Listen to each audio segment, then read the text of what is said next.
မျိုးစစ်စိတ်နဲ့စာကြည့်မမြမာဤတန်ကွာသိရန်အောင်လန်လွှင့်လိုက်ပြီအားကစားမြင့်တင်ခြင်းသည်နိုင်ငံတော်ကိုကာကွယ်ဆောင်ရှောက်နေခြင်းဖြစ်ပါသည်အားကစားရှိမှန်းချက်သည်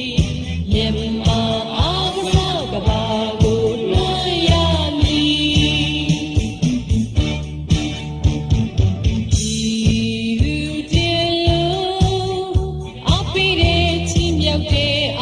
မောင်မင်းများတို့သည်နိုင်ငံတကာမှာအစွမ်းပြလို့ရခဲ့တဲ့ဆုလက်တွေကြွားဝင်ပြည်သူတွေတီးရဲ့လက်ခုပ်သံသည်ပြည်တော်စုကြီးတုံ့ပြီးသွားလိမ့်မည်အာရှမမာကသာနိုင်ယူဖို့ဆွေးပြမည်မျိုးစစ်စိတ်နဲ့စာကြည့်မြမာဤတန်ကဘာသိရန်အောင်လန်